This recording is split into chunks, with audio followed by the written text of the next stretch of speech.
Columbus ఓహియాలోని హైయర్స్ middle school ఆడిటోరియంలో Shankar Netralaya USA ఆధ్వర్యంలో ఏర్పాటు చేసిన music and dance for vision కార్యక్రమానికి మంచి రెస్పాన్స్ వచ్చింది. ఈ ఏడాది తొలి కార్యక్రమంగా నిర్వహించిన ఈ ఈవెంట్కు దాదాపుగా 400 మంది కమ్యూనిటీ సభ్యులు హాజరై విజయవంతం చేశారు. ఈ కార్యక్రమం ద్వారా భారతదేశంలోని పేద ప్రజలకు కంటి శస్త్రచికిత్సలు అందించే అడాప్ట్ ఏ విలేజ్ ప్రోగ్రాంకు మద్దతు లభించింది. ఈ కార్యక్రమంలో సేవ, కళ, సామాజిక బాధ్యతల సమ్మేళనం స్పష్టంగా కనిపించింది. ప్రారంభ ప్రసంగంలో బోర్డ్ ఆఫ్ ట్రస్టీస్ సభ్యులు అమరేమిరెడ్డి మాట్లాడుతూ, కొలంబస్ నగరం సేవాభావంలో ముందుంటుంది. ఈరోజు మనం కలిసి అనేక మందికి కంటి వెలుగు అందించే లక్ష్యంతో ఒకటయ్యామంటూ చెప్పుకొచ్చారు.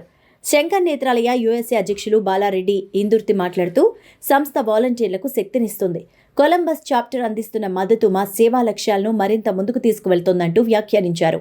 నృత్య ప్రదర్శనల కళావేదిక ప్రారంభ ప్రసంగాల అనంతరం ట్రినైని ఆర్ట్స్, సాయి నృత్య సంఘం, మయాజ్ Masti dance academy, Sri Venkateswara dance institute, Natyalayam dance school, Sai art group, style and grace వంటి సంస్థల నుంచి వచ్చిన కళాకారులు అద్భుత నృత్య ప్రదర్శనలతో అలరించారు.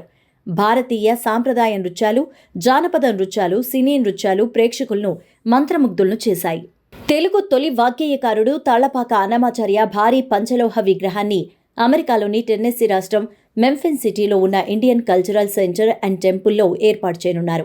111 అడుగుల ఎత్తుతో 75 టన్నుల పంచలోహాలతో రూపొందించే ఈ విగ్రహాన్ని పశ్చిమ గోదావరి జిల్లా నత్తా రామేశ్వరానికి చెందిన శిల్పి పెనుగొండ కరుణాకర్ ఉడయార్ 3D టెక్నాలజీ ద్వారా తయారు చేస్తున్నారు.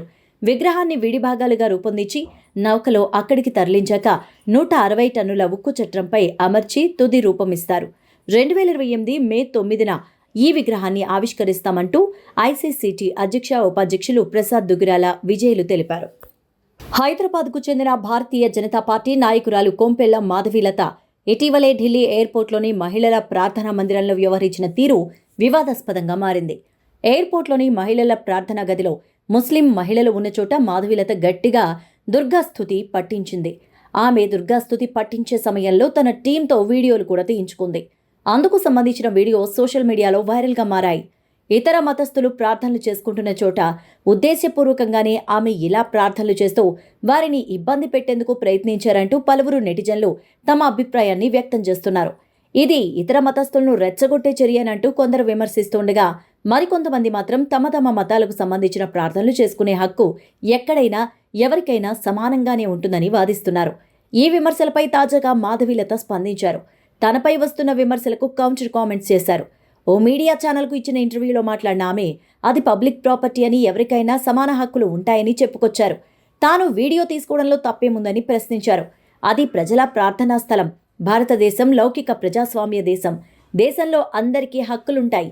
నా వీడియోపై విమర్శలు చేసే ముందు మక్కాలో, జామా మసీదులో రంజాన్ సమయంలో ఖురాన్ చదివే సమయంలో మీరు తీసుకునే వీడియోలకు సమాధానం చెప్పండి అంటూ మాధవీలత కౌంటర్ ఇచ్చారు.